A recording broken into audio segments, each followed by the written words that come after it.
سورت آل عمران جب شروع ہوتی ہے تو سورت کی شروعات جو ہے دوبارہ سے حروف مقطعات سے ہوتی ہے، اور ان کے بارے میں صحیح بات یہ ہے کہ ان کا حقیقی علم جو ہے اللہ کو ہے۔ اس کے بعد اللہ تعالیٰ نے اس سورت کی شروعات توحید عبادت سے کی کہ اللہ وہ ذات ہے جس کے علاوہ کوئی سچا معبود نہیں ہے، زندہ ہے اور قائم رہنے والا ہے۔ پھر قرآن کے متعلق ایک مسئلہ یہ بیان کیا گیا، قرآن میں دو طریقے کی باتیں ہوتی ہیں۔ ایک وہ بات جو بالکل واضح ہوتی ہے، جیسے کہا گیا نماز پڑھو، روزہ رکھو، زکوٰۃ دو، حج کرو، طلاق ایسے دینی ہے نا، نکاح ایسے ہوتا ہے نا، اسی طریقے سے صلاۃ وسطیٰ کون سی ہے، وغیرہ وغیرہ، جو احکامات بالکل کلیئر ہیں، سنتے ہی سمجھ میں آ جاتے ہیں۔ جیسے اللہ تعالیٰ نے بولا کہ آپ فلاں کام نہ کریں، یعنی شراب کے قریب نہ جائیں، تو کلیئر ہے میسج۔ لیکن دوسری وہ آیات ہوتی ہیں جن کا میسج ایک بار میں سننے میں کلیئر نہیں ہوتا ہے، ان کو آیات متشابہات کہتے ہیں۔ تو سوال یہ ہے، کیا القرآن میں ایسی آیات ہیں جن کو متشابہ کلی کہا جائے؟ متشابہ کلی کا مطلب ہے کہ سمجھ میں ہی نہ آئے مطلق طور پر، تو اس کا جواب کیا ہے؟ نہیں، قرآن میں ایک بھی ایسی آیت نہیں ہے جس کو مطلق طور پہ کوئی جانتا ہی نہیں ہے۔ ہاں، قرآن میں تشابہ نسبی ہے۔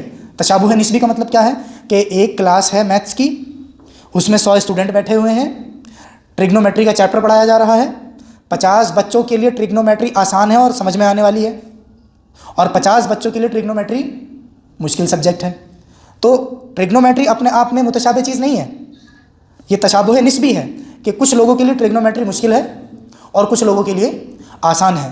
تو قرآن میں تشابہ نسبی ہے، یعنی اگر آپ اللہ تعالیٰ کی صفات، جنت اور جہنم، قیامت کا قائم ہونا وغیرہ وغیرہ اگر چیزوں کے بارے میں آپ غور کریں گے تو آپ کو یہ پتہ چلے گا کہ ان کی حقیقت ہم نہیں سمجھ سکتے۔ قیامت کیسے آئے گی، پہاڑ کیسے ریزہ ریزہ ہوں گے، قبر کے اندر عذاب کیسے دیا جاتا ہے، اس کی حقیقت ہمیں معلوم نہیں ہے۔ اللہ تعالیٰ رحم کیسے کرتا ہے، اللہ تعالیٰ آسمانی دنیا پر کیسے نازل ہوتا ہے، اللہ تعالیٰ نے دونوں ہاتھوں سے آدم کو کیسے پیدا کیا، اللہ تعالیٰ کل قیامت کے دن اپنی پنڈلی کیسے کھولے گا، اللہ تعالیٰ کل قیامت کے دن جہنم میں اپنے قدم کیسے ڈالے گا، ان کا میننگ ہمیں سمجھ میں آ رہا ہے کہ اللہ تعالیٰ جہنم میں قدم ڈالے گا، لیکن ان کی ریئل انٹرپریٹیشن، جیسے میں ہاتھ چلا رہا ہوں تو کلیئر ہے نا کیسے چل رہا ہے، کتنا گھوم رہا ہے، کیسے بول رہا ہوں، لیکن جب اللہ تعالیٰ کوئی فعل کرتا ہے تو اس کی کیفیت ہمیں اس معنی میں پتہ نہیں کہ اس کی حقیقت اللہ تعالیٰ کے علاوہ کوئی نہیں جانتا، لیکن رہا اس کے معنی کا علم کہ یہود نے کہا کہ اللہ تعالیٰ کا ہاتھ جو ہے تنگ ہے، تو اللہ تعالیٰ نے جواب دیا کہ نہیں، اللہ تعالیٰ کے دونوں ہاتھ وسیع ہیں، کشادہ ہیں۔ اللہ تعالیٰ نے کہا کہ میں نے آدم کو دونوں ہاتھوں سے پیدا کیا۔ ہم نے دنیا میں مخلوق کے ہاتھ دیکھے ہیں، تو ہم کبھی بھی اللہ تعالیٰ کے ہاتھ کو مخلوق کے ہاتھ پر قیاس نہیں کرتے، ہاں ایمان رکھتے ہیں کہ ہاتھ کا مطلب ہاتھ ہی ہے۔ تو اللہ تعالیٰ نے یہی اس صورت میں ارشاد فرمایا کہ جن لوگوں کے دلوں میں کجی اور ٹیڑھ ہوتی ہے تو آپ ان کو دیکھیں گے کہ یہ لوگ جو ہے قرآن کی آیات متشابہات کے پیچھے لگ جاتے ہیں۔ امنا عائشہ سے مروی ہے، آپ نے فرمایا کہ جب آپ ایسے لوگوں کو دیکھیں جو قرآن کی ایسی آیات کے پیچھے پڑتے ہیں جن کا معنی اور مفہوم ایک بار میں سمجھ میں نہیں آتا، تو جان لیں کہ اللہ تعالیٰ نے قرآن میں انہی کا نام لیا ہے کہ ان کے دل میں مرض ہے تو ان سے بچو۔ وجہ یہ ہے، حضرت عمر کے زمانے میں ایک آدمی تھا، اس کا وتیرہ یہی تھا، وہ جب بھی لوگوں سے ملتا آیات متشابہات کے بارے میں سوال کرتا۔ تو ایک مرتبہ آیا تو حضرت عمر رضی اللہ تعالیٰ عنہ نے کہا تم ہی ہو جو لوگوں کو پریشان کرتے ہو؟ تو کہا حضرت ہاں میں ہی ہوں۔ تو ڈنڈی تھی، اس کے سر سے پگڑی اتروائی اور دے دنادن دے دنادن دے دنادن، اور کہا کہ اگر تو ٹکلا ہوتا نا، تیرے سر پہ بال نہ ہوتے تو میں تجھے ذبح کر دیتا۔ کیوں؟ کیونکہ رسول اللہ صلی اللہ علیہ وسلم نے خوارج کی علامت بتائی تھی کہ ٹکلے ہوتے ہیں یہ، اور خوارج فتنہ پرور ہوتے ہیں۔ تو یہ آدمی ایسی صورتوں اور آیتوں کے پیچھے لگتا تھا جن کا معنی اور مفہوم کلیئر نہیں ہوتا تھا۔ تو حضرت عمر نے جب اسے سیٹ کیا تو پھر اس نے آیات متشابہات کے بارے میں سوال کرنا چھوڑ دیا۔ اس کے بعد جب اللہ تعالیٰ نے آیات متشابہات کا ذکر کیا تو مان بعد یوں کہا کہ مومنین کا یہ وتیرہ اور شان ہوتی ہے کہ یہ بولتے ہیں اے ہمارے رب، ہمارے دل کو ہدایت کے بعد مت پھیرنا۔ آپ لوگ 15 منٹ کے بعد جا سکتے ہیں، اگر بھائی زبیر رہیں گے تو یہ ان کے لیے مجھے کنٹینیو کرنا پڑے گا، آپ لوگ 15 منٹ کے بعد جا سکتے ہیں نا۔ تو جب اللہ تعالیٰ نے یہ تعلیم دے دی کہ جن لوگوں کے دلوں میں کجی اور ٹیڑھ ہوتی ہے وہ متشابہ چیزوں کے پیچھے پڑتے ہیں، تو مان بعد اہل ایمان کو یہ تعلیم دے دی کہ یہ لوگ تو محض یہ دعا کرتے ہیں کہ اے ہمارے رب، ہدایت لانے کے بعد ہم کو گمراہ نہ کرنا، ہمارے دلوں میں کجی اور ٹیڑھ پیدا نہ کرنا۔ معلوم یہ ہوا کہ ہدایت کا مل جانا کافی نہیں ہوتا، ہدایت پر باقی رہنا اور اس کی دعا کرتے رہنا یہ کس کا طریقہ ہے؟ انبیاء کا طریقہ ہے، صحابہ کرام کا طریقہ ہے، اور اللہ تعالیٰ نے اس دعا کے کرنے کی ہم کو خبر دی ہے۔ سب سے اچھی دعائیں کون سی ہیں؟ قرآن کی دعائیں ہیں، اور قرآن کی دعاؤں میں بھی سب سے شاندار دعا وہ ہے جس کے کرنے کا اللہ تعالیٰ نے حکم دیا ہے. بتائیے کون سی دعا ہے قرآن میں جس کے کرنے کا اللہ تعالیٰ نے حکم دیا ہے؟ یہ دعا آئی ہے، حکم نہیں دیا ہے. نہیں، اس کا بھی حکم نہیں دیا ہے. وقر رب ارحمہما کما ربیانی صغیرا. بتا دیا گیا کہ ماں باپ جو ہوتے ہیں وہ کائنات کی ایسی چیز ہے کہ اللہ تعالیٰ نے کسی کے بارے میں نہیں کہا دعا کرنی ہے. کہ میرے رب جیسے بچپن میں انہوں نے مجھ پر رحم کیا، میں فالتو کے سوال کرتا تھا، وہ مجھے 50 بار جواب دیتے تھے، تو اب جب بڑھاپے میں مجھ سے سٹیانے کے بعد فالتو کے سوال کریں تو مجھے وہ بات یاد دلا دینا کہ تم بھی جو ہے ایسی بوڑھوں والے سوال کرتے تھے، تو تمہارے ابا ہر بار جواب دیتے تھے کہ بیٹا چڑیا ہے. پھر پوچھا ابا کیا ہے؟ بیٹا چڑیا ہے. تو بتایا جا رہا ہے کہ یہ اکیلی دعا ہے، معلوم آپ کو. اور میں نے بعض اہل علم کو سنا ان کی کامیابی کا راز 2 دعائیں ہیں، اور یہ پریکٹیکل ہے. آپ کوئی دعا کرو مت کرو، ماں باپ کے لیے رحم کی دعا کرتے رہو، ساری چیزیں مل جائیں گی. لیکن صرف دعا نہیں کرنی ہے، جتنا ہو سکے اس سے زیادہ کرنے کی کوشش کرنی ہے. ہاں، تو پتہ یہ چل گیا کہ آدمی گمراہ ہو سکتا ہے. اور حدیث میں آتا ہے کہ اللہ کی انگلیوں میں سے 2 انگلیوں کے درمیان تمام مخلوق کے دل ہیں، جیسے چاہتا ہے پھیر دیتا ہے. تو اس سے ایک عقیدہ یہ بھی معلوم ہوا کہ ہم یہ ایمان رکھتے ہیں کہ اللہ تعالیٰ کی کیا ہیں؟ انگلیاں ہیں. کیسی ہیں پتہ نہیں. یہ کیوں بول رہے ہیں بار بار؟ چونکہ بھارت میں زیادہ تر لوگ اللہ تعالیٰ کی ان صفات کو نہیں مانتے. وہ کہتے ہیں اللہ تعالیٰ کا ہاتھ کیسے ہو سکتا ہے؟ ہاتھ تو عضو ہوتا ہے. یہ عضو ہے نا، کس کا عضو ہے؟ کندھے کا جز ہے. ابعاض یعنی باز ہونا. یہ ہاتھ کا باز کیا ہے؟ انگلیاں ہیں. دماغ چلاتے ہیں بہت زیادہ کہ اللہ تعالیٰ کا ہاتھ مانیں گے تو ابعاض اور اجزاء لازم آتے ہیں، یعنی پارٹس لازم آتے ہیں. تو اللہ تعالیٰ نے بتا دیا تمہارے دماغ میں فطور آئے تو آئے، ہم بتا رہے ہیں نا اپنے بارے میں، تو مان لو ایسی. اس کے بعد اللہ تعالیٰ نے تفصیل سے اس بات کا ذکر کیا ہے کہ تم لوگ جو ہو اس بات کا علم حاصل کر لو کہ اس کائنات کے اندر سب سے بڑی گواہی لا الہ الا اللہ کی ہے. لا الہ الا اللہ سے بڑی کوئی گواہی نہیں ہے. کیوں نہیں ہے؟ کیونکہ اس کی گواہی اللہ نے خود دی، فرشتوں نے دی، علماء نے دی، اور کائنات کا نظام اسی لا الہ الا اللہ کی وجہ سے عدل اور قسط کے ساتھ قائم ہے. اس کے بعد ایک وتیرہ بیان کیا جا رہا ہے کہ یہ بات جان لو کہ کبھی بھی تم کافروں کو مومنوں کے مقابلے میں دلی دوست نہ بنانا. ریلیشنز، سمبند سب کچھ ہوگا، ان کے حقوق بھی ادا کیے جائیں گے، کھانا بھی کھلایا جائے گا، ضرورت پڑی تو پیسے بھی دیے جائیں گے، لیکن دینی محبت نہیں ہوگی جس سے دین میں چوٹ آ جائے کہ آپ کہنے لگے بھائی ٹھیک ہے ہولی بھی منائیں گے، دیوالی بھی منائیں گے اور تم رمضان بھی منا لینا. ایسا نہیں ہوگا. راز کی باتیں ان سے نہیں کی جائیں گی، باقی سارے معاملات کیے جائیں گے. پڑوسی ہے، پڑوسی کے حق دینے ہیں، بزنس کا رشتہ دار ہے، بزنس والے اس سے سمبند رکھنے ہیں، یہ تمام کام کیے جائیں گے. دھیان یہ رکھنا ہے کہ دین پر چوٹ نہ لگے. دلی محبت بھی ہو سکتی ہے، دلی محبت بھی ہو سکتی ہے، ماں باپ سے ہوتی ہے نا، لیکن دینی محبت نہیں ہوتی. اس ٹائم پہ جو ہم نے رہبر بنا رکھا ہے ان لوگوں کو، ہم نے کہ جیسے ووٹ دے رہے ہیں، انہوں نے ایک طریقے سے رہبر ہی بنا لیا ہم نے اپنے اوپر. وہ بھی اسی قبیل سے ہے.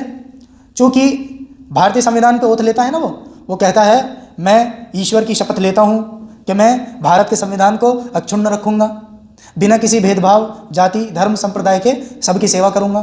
تو اس بات پر ہم نے اسے ووٹ دیا ہے. اب وہ جھوٹا ہے اپنی گواہی میں بھی اور ووٹ لینے میں بھی، تو اس کے جھوٹ کی وجہ سے کوئی عہد خراب نہیں ہوتا. عہد یہی ہے کہ میں بھارت کا ناگرک ہوں اور میرے نزدیک نیتا بننے کے بعد، ذمہ دار بننے کے بعد سب لوگ کیا ہیں؟ برابر ہیں. اس کے بعد اللہ تعالیٰ نے مریم علیہ السلام کا قصہ ذکر کیا ہے اور بتایا ہے کہ انہوں نے نظر مانی تھی کہ جو بھی بچہ پیدا ہوگا اس کو بیت المقدس کے لیے نہیں، مریم کی جو اماں ہیں یعنی عمران کی بیوی، انہوں نے نظر مانی کہ جو لڑکا پیدا ہوگا نا میں اسے بیت المقدس کی نظر کر دوں گی، بیت المقدس میں رہے گا، اس کی خدمت کرے گا، وہاں واعظ و نصیحت کرے گا، صلات پڑھائے گا. اب جب پیدا ہوا، دماغ میں تھا لڑکا، پیدا ہوئی لڑکی، تو کہنے لگی کہ اے اللہ یہ تو لڑکی ہے اور لڑکی لڑکے جیسے نہیں ہوتی، اور میں نے اس کا نام مریم رکھ دیا ہے. تو علماء نے کہا کہ نام رکھنا اصل میں مرد کا حق ہے، لیکن بیوی سے مشورہ کیا جا سکتا ہے. ان کے کیس میں جواب اہل علم یہ دیتے ہیں کہ یہ خود بول رہی ہیں کہ میں نے ان کا نام رکھا، تو کہا کہ ان کا جو شوہر تھا وہ فوت ہو گیا تھا. ہمارے یہاں یہ ہے کہ اصل میں میڈم خود ہی ڈیسائیڈ کر لیتی ہے نام کیا رکھنا. نام تھوڑا عجیب سا ہوتا ہے، مطلب ایسا نام ہو جو پوری دنیا میں نہ پایا جاتا ہو. ہاں، جو آس پاس میں تو ہو ہی نہیں. اور مسلمانوں کا طریقہ کیا ہے؟ 3 طریقے نام رکھنے میں. سب سے پہلے چھوٹی سے چھوٹی نیکی ایک بیٹا اپنے باپ کے ساتھ یہ کر سکتا ہے کہ اس کا نام سیو کر لے، اس کا نام باقی رکھ دے. مطلب کیا؟ کہ اپنے بیٹے کا نام اپنے باپ کے نام پر، اور یہ محدثین میں بہت پایا جاتا ہے۔ احمد ابن محمد ابن حنبل، محمد ابن محمد ابن محمد ابن محمد الجزری، یعنی آپ اپنے بیٹے کا نام، کسی ایک بیٹے کا نام اپنے والد صاحب کے نام پر رکھ دیں، یہ سب سے ادنا نیکی ہے کہ میں نے اپنے باپ کا نام زندہ رکھا، ہندی میں جسے بولتے ہیں۔ اس سے چھوٹی نیکی کوئی نہیں ہو سکتی۔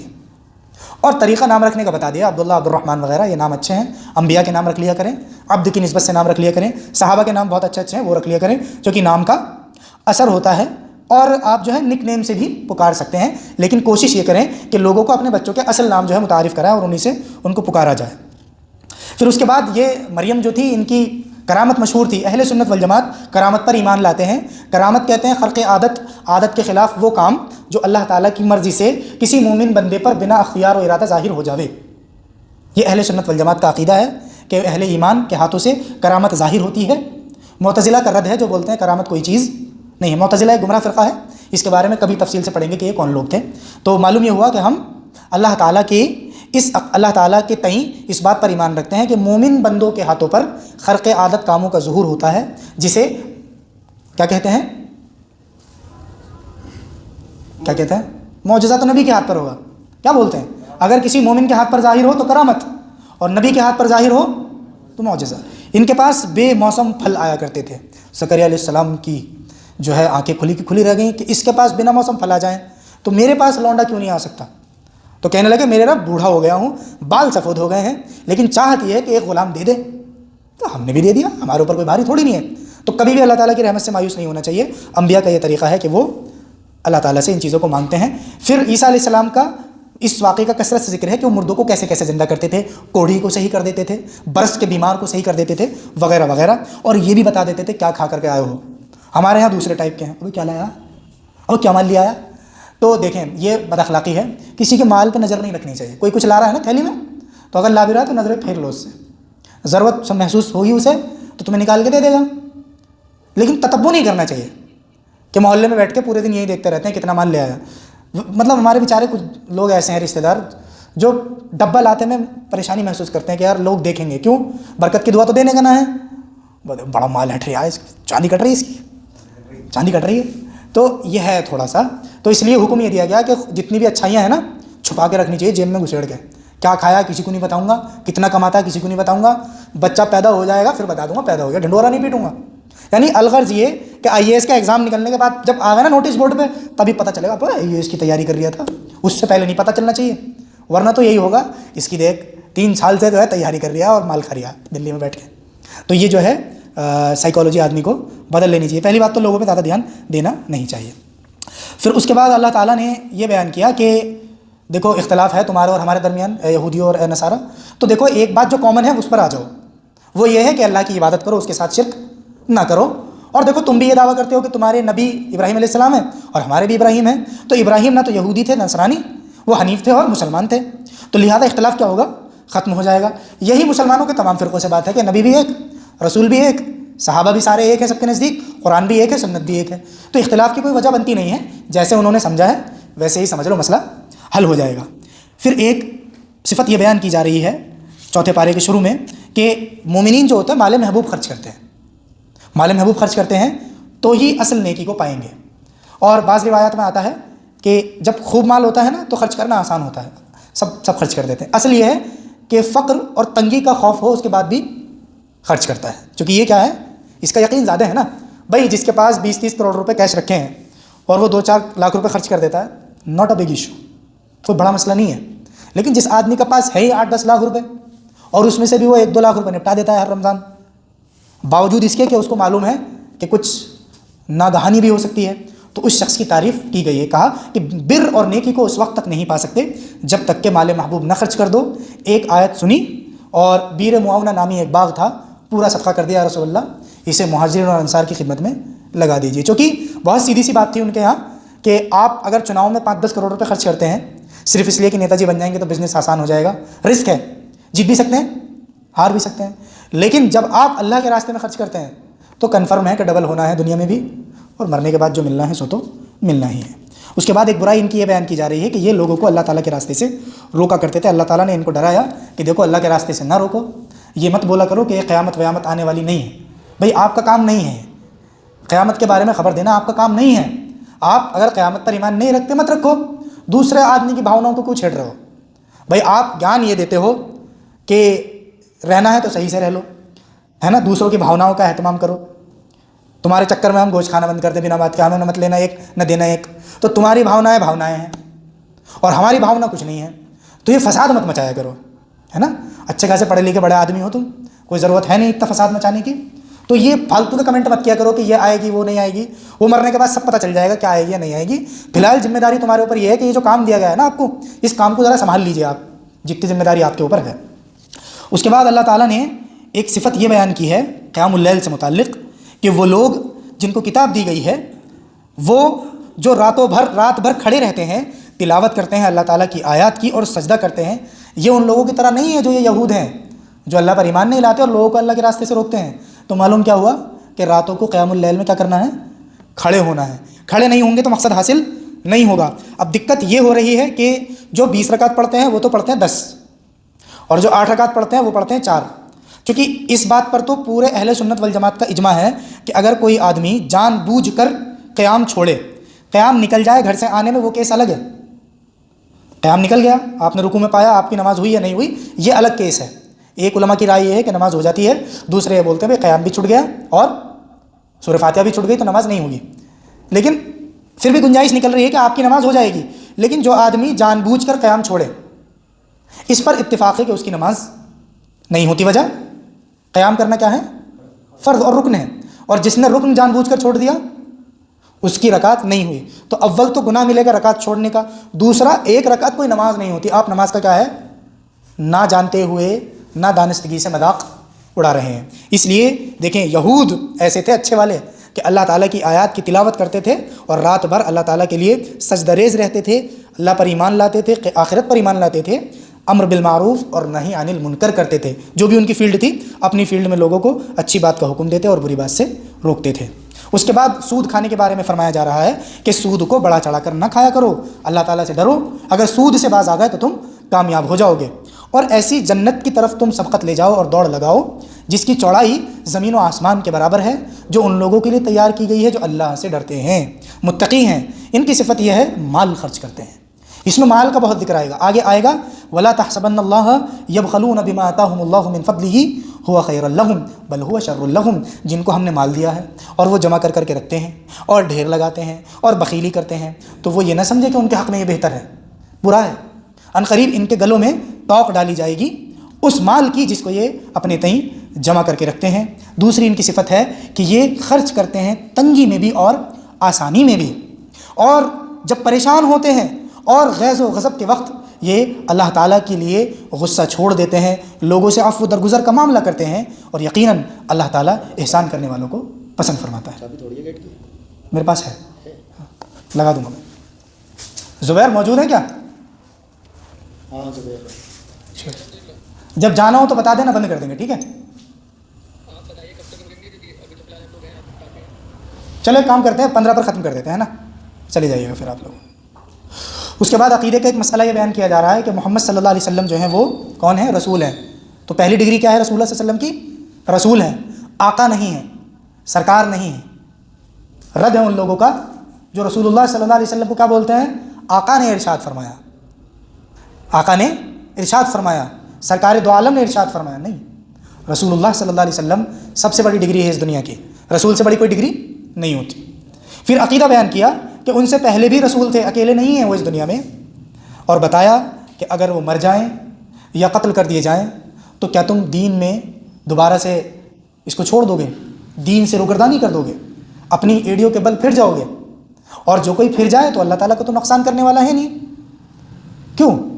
تم جاؤ گے فسوف یأتی اللہ بقوم یحبهم ویحبونہ، واپس اللہ تعالیٰ تمہاری جگہ ایسی قوم لے آئے گا جو اللہ سے محبت کرتی ہے، وہ اللہ سے محبت کرتے ہیں، وہ اللہ کے دین کی دعوت میں اپنی جان نچھاور کرتے ہیں، مال خرچ کرتے ہیں، پیسہ دیتے ہیں.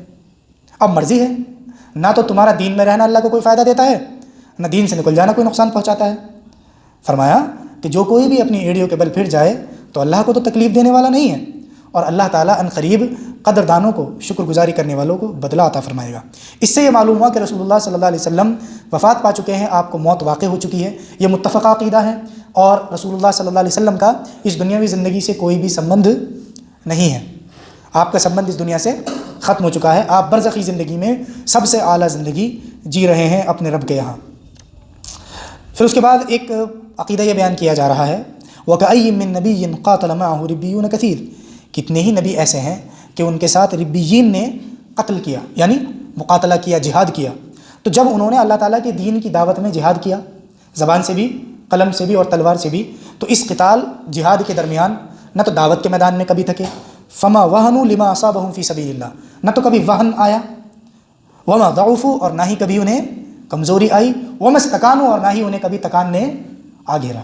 معلوم یہ ہوا کہ دین الہی کے قیام اور اس کی تبلیغ کے لیے اہل ایمان کسی نسب و وسب، کسی ضرر، کسی تکان کی پرواہ نہیں کرتے، بلکہ اللہ تعالیٰ کے مشن کو اپنے سامنے رکھتے ہیں اور یوں کہتے رہتے ہیں، ربنا اغفر لنا ذنوبنا واسرافنا فی امرنا وثبت اقدامنا وانصرنا علی القوم الکافرین۔ اشارہ اس بات کی طرف ہے، چاہیں جتنے جلسے کر لو، چاہیں جتنی کتابیں لکھ دو، چاہیں جتنی ملاقات کر لو، یاد رکھنا ہے کہ اگر تمہارے رب کی توفیق تمہارے ساتھ نہیں ہے، تمہارے گناہوں کو نہیں بخش دیا گیا، تو ان چیزوں کا کوئی فائدہ نہیں ہے۔ اس کو کہا جا رہا ہے، ربنا، اے ہمارے رب، بخش دے گناہوں کو ہمارے، اور جو کچھ ہم نے ذاتی کی ہے اس امر میں، اور ہمارے قدموں کو ثابت رکھ، اور ہمیں نصرت دے ظالم، کافر، مشرک اور بدعتی اقوام پر۔ اس کے بعد اللہ تعالیٰ نے ارشاد فرمایا، اے ایمان والو، ان لوگوں کی طرح نہ ہو جانا جنہوں نے کہا اپنے بھائیوں سے جب وہ زمین میں جہاد کر رہے تھے یا وہ غزوہ کر رہے تھے کہ اگر تم ہمارے ساتھ ہوتے نا گھر پہ، بہانہ کر لیتے کچھ، تو نہ تو تمہیں پریشانی آتی کوئی، نہ تمہارا ٹائم ویسٹ ہوتا، اور نہ ہی تم میدان کارساز میں قتل کیے جاتے۔ کیوں؟ اللہ تعالیٰ فرماتا لیجعل اللہ ذلک حسرۃ فی قلوبہم، یہ جو دعوت میں پیچھے رہ گئے یہ باتیں اس لیے کر رہے ہیں تاکہ ان کے دلوں میں حسرت پیدا کر دے اللہ تعالیٰ، اور اللہ ہی زندہ اور مردہ کرتا ہے، گھر میں رہو گے تو بھی موت آئے گی، اور دعوت و تبلیغ کے میدان میں نکلو گے تو بھی موت آنی ہے، لیکن بستر کی موت میں اور اللہ تعالیٰ کے راستے میں دعوت دیتے ہوئے کی موت میں زمین و آسمان کا فرق ہوتا ہے۔ اس کے بعد اللہ تعالیٰ نے ایک واقعہ یہ بیان کیا کہ یہ وہ لوگ ہیں جنہوں نے غزوات میں رسول اللہ صلی اللہ علیہ وسلم اور اللہ کی بات پر لبیک کہا، بعد اس کے کہ انہیں پریشانیاں پہنچی، جان چکے ہیں کہ اللہ اور رسول کی مدد کرنے میں پریشانیاں بہت آ چکی ہیں آلریڈی، لیکن اس کے باوجود بھی کبھی اللہ اور اس کے رسول کی بات سے پیچھے نہ ہٹے۔ اور یہ وہ لوگ ہیں کہ جب ان سے لوگوں نے کہا کہ بھئی تمہارے خلاف تو پوری دنیا کھڑی ہے، پوری دنیا پروپیگنڈا کر رہی ہے، تمہاری ہلاکت تو بالکل پاس میں ہی ہے، قریب ہے، تو تم ڈرو لوگوں سے، تو انہوں نے کہا ہمارا رب ہمارے لیے کافی ہے، قالوا حسبنا اللہ ونعم الوکیل۔ یہ وہ دعا ہے جس کو ابن عباس رضی اللہ تعالیٰ عنہ فرماتے ہیں کہ ابراہیم علیہ السلام نے آگ میں ڈالے جانے کے وقت اور رسول اللہ صلی اللہ علیہ وسلم نے کفار سے مواجہہ اور ان سے لڑائی کے وقت کو پڑھا، کیا ہے؟ حسبنا اللہ ونعم الوکیل۔ اس دعا کی کثرت کیا کریں۔ اس کے بعد یہود کا ایک قصہ بیان کیا جا رہا ہے، انہوں نے کہا کہ اللہ تعالیٰ تو فقیر ہے، ہم غنی ہیں، فلسفہ، اللہ تعالیٰ قرض مانگتا ہے ہم سے، من ذا الذی یقرض اللہ قرضا حسنا، کون ہے جو اللہ تعالیٰ کو قرض حسن دے؟ تو یہ بدبخت کہنے لگے کہ اللہ تعالیٰ نعوذ باللہ فقیر ہے اور ہم غنی ہیں۔ اللہ تعالیٰ نے فرمایا ایسا نہیں ہے، سنکتب ما قالوا، لکھ رہے ہیں ہم ان کی بات جو کچھ یہ بول رہے ہیں، اور خالی لکھ نہیں رہے ہیں، ہم جانتے ہیں کہ انہوں نے انبیاء کو جو قتل کیا ہے وہ بھی، اور ہم ان کو جھلسا دینے والا عذاب کا مزہ چکھائیں گے۔ تو دنیا میں جس کی بھی یہ روش ہے کہ اللہ اور اس کے رسول سے مذاق کرتا ہے، ان کی آیات کا مذاق اڑاتا ہے، تو اس کا ٹھکانہ یہی ہونے والا ہے کہ اس کو عذاب حریق کی سزا دی جائے گی۔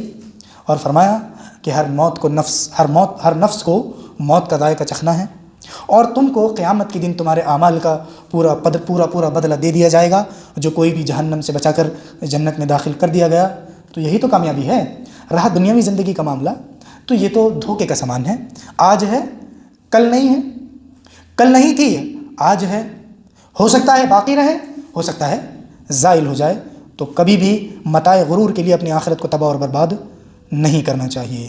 پھر اس کے بعد ایک حقیقت بیان کی جا رہی ہے کہ اگر ایمان والے ہو تو سن لو، مشرکین ہوں یا کافر ہوں، یا یہود و نصارہ ہوں، یہ تمہیں ایسے ٹونٹ ضرور کسیں گے جس سے تمہیں تکلیف پہنچے گی۔ کبھی بولیں گے تم ٹیررزم پھیلاتے ہو، کبھی بولیں گے کہ تم عورت کے حقوق ادا نہیں کرتے، کبھی بولیں گے کہ تم دنیا کی سب سے فسادی قوم ہو۔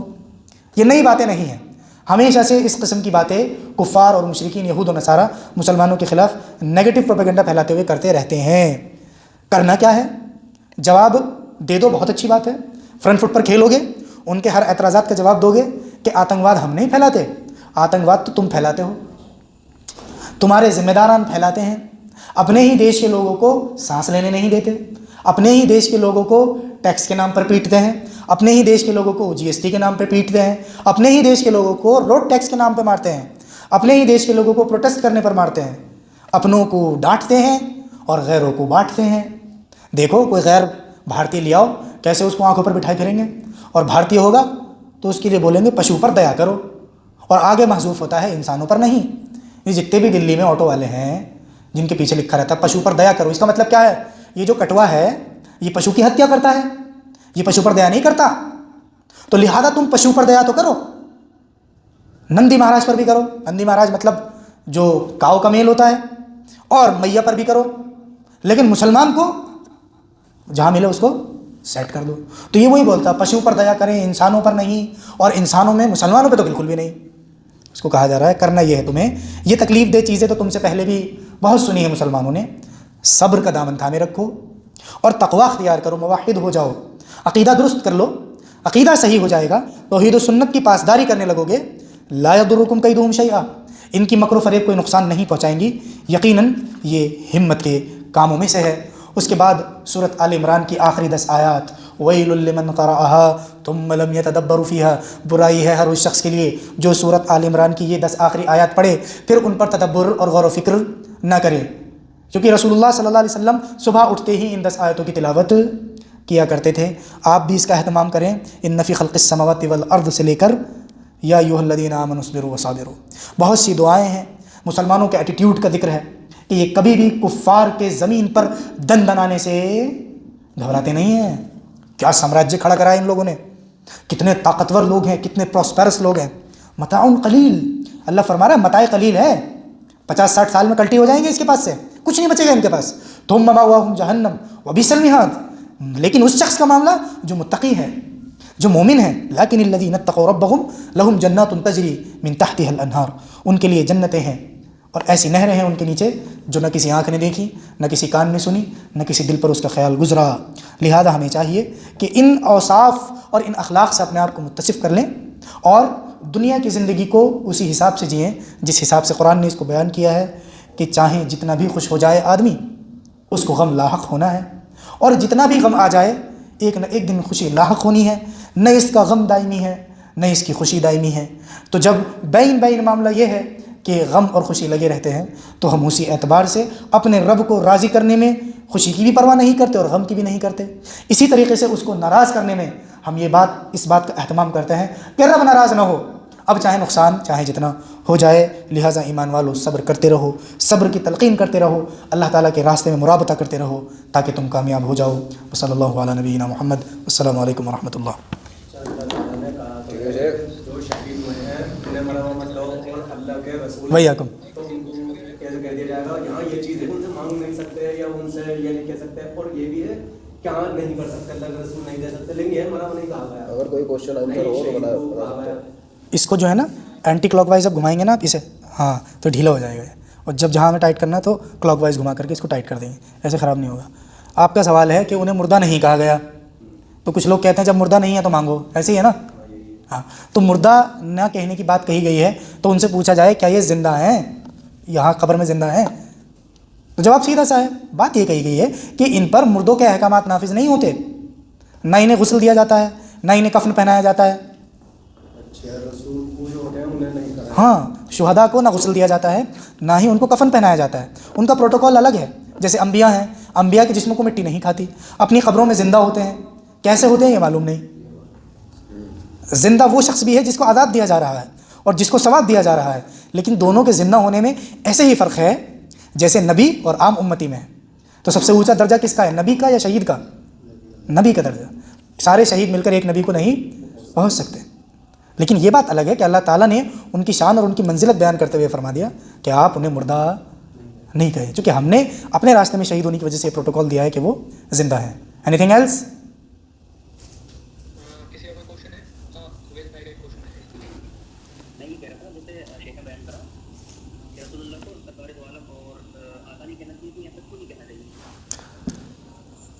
اس کو ایسے سمجھیے کہ اپنا جو گنوار ہوتا ہے نا بدو، اس کے نزدیک یہ جو لیکھ پال ہوتا ہے پٹواری، اس کی بہت بڑی ویلیویشن ہوتی ہے۔ اس کو ایسا سمجھ لیجئے یہ جانتا ہے گنوار کہ یہ پٹواری ہی ہیں، میری زمین ادھر سے ادھر کر دیں، ادھر سے ادھر کر دیں، تو وہ ڈی ایم کو پٹواری کہتا ہے۔ کیوں؟ چونکہ اس کے نزدیک ڈی ایم سے زیادہ قابل اور پڑھا لکھا کون ہے؟ پٹواری ہے۔ تو مسئلہ یہ ہے کہ آقا کوئی بھی ہو سکتا ہے، سرکار کوئی بھی ہو سکتا ہے، لیکن رسول اللہ صلی اللہ علیہ وسلم، رسول کی ڈگری سپرلیٹو ڈگری ہے جو اسی شخص کو عطا کی جاتی ہے جس کو اللہ دیتا ہے۔ تو رسول اللہ صلی اللہ علیہ وسلم کو رسول یا نبی کی جگہ سرکار اور آقا کہنا آپ کا ڈیموشن ہے۔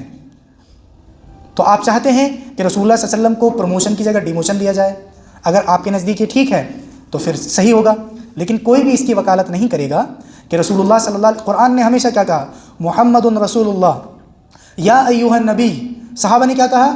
یا رسول اللہ، ہمیشہ کیا کہا؟ یا نبی اللہ، کیونکہ جانتے ہیں کہ اس کائنات کی سب سے عظیم ڈگریاں ایک نبی اور رسول ہونا ہے۔ آقا کوئی بھی ہو سکتا ہے، سرکار کوئی بھی ہو سکتا ہے، مودی سرکار بھی ہے، پاک پٹن والی سرکار بھی ہے، ڈھلے شاہ کی سرکار بھی ہے، بہت سی سرکاریں ہیں انڈیا اور پاکستان میں، لیکن کوئی بڑے سے بڑا علامہ ولی اپنے آپ کو یہ نہیں کہہ سکتا کہ رسول غریب نواز، رسول معین الدین چشتی۔ خواجہ ہی لگانا پڑے گا، اولیاء ہی لگانا پڑے گا، علامہ اور امام ہی لگانا پڑے گا، کبھی بھی رسول نہیں لگا سکتا، اس لیے کیونکہ یہ ڈیموشن ہے، اور رسول اللہ صلی اللہ علیہ وسلم کی ذات ڈیموشن اور تنزلی سے پاک ہے۔